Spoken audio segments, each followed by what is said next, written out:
Hi! For today's video is kakagising ko lang nga pala dyan agad at agad na nga pala akong nagtupi ng pinaghigaan namin. Anong oras na nga ako nagising dyan at tignan nyo nga naman talaga. Pagbangon ko nga pala ay tapos na nga pala sila ate dyan naglaba, diba?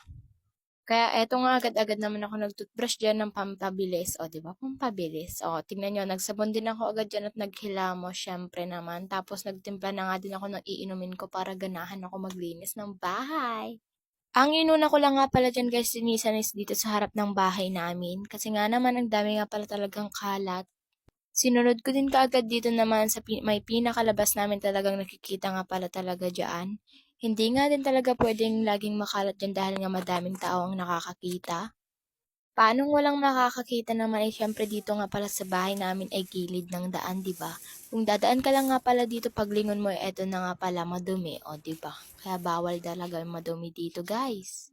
Bale, eto nga pala guys yung pamangkin ko dahil nga talaga may dumadaan dito na yung pinagbubutos kami guys, ito yun, ayan min. Isog salsala mo to, pamangkin ko to yun, oh. At eto nga guys, pagkapasok ko nga pala sa bahay ay may bisita nga pala kami. Ito nga pala yung pamangkin kong isa, si Banuar. Hello, Banuar! Dito nga na banda lumabas din ako agad ng bahay dahil nga may naririnig ako na nag-i-interview kay tatay about sa pagboboto. So, 'di ba? Bongga. Pagkatapos ko nga dyan guys, nakichismis ay inayos ko na nga pala yung mga damitan ko dito at baka palayasin ako kasi kadugyot-dugyot ng damitan ko, o 'di ba? Tinupi ko lang nga pala dyan guys yung mga damit ko na nilabhan ko kahapon yun. Diba naglabanak, di ka naman nakita yung mood.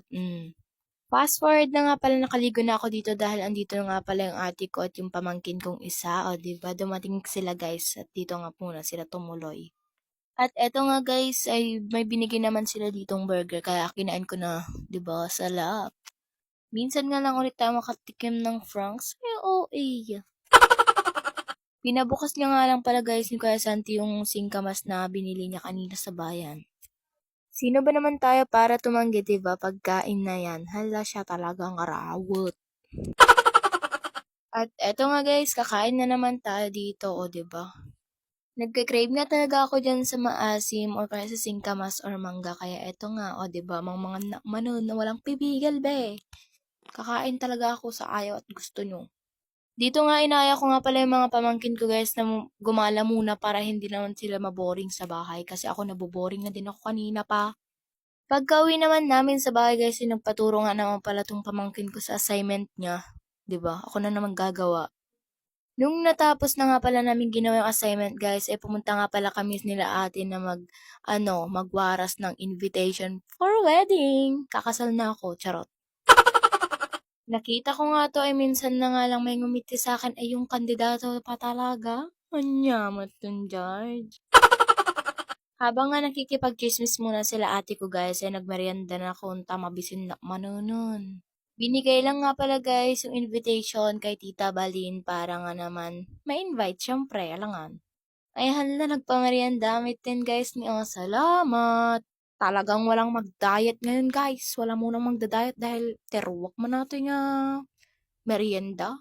Sinunod naman naming puntahan guys ay si Tita Mary syempre.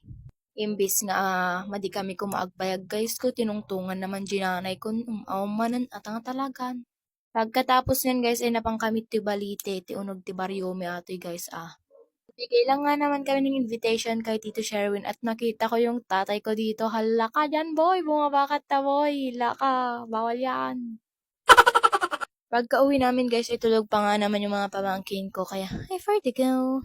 Fast forward na nga pala at na nga, uuwi na sila. Kaya kinis na ako sa puwet. Ay, sa pisngi, syempre. Nagpaalam na nga din pala siya dyan guys kay nanay, o, diba? May payakap ang person. At eto nga, pinatayab na yung motor. Ay, charis lang. O, eto na talaga. O, diba? Eto na nga, papatayabin na yung brom-brom. Bye-bye. At hanggang dito na nga lang muna tayo. Salamat sa panonood.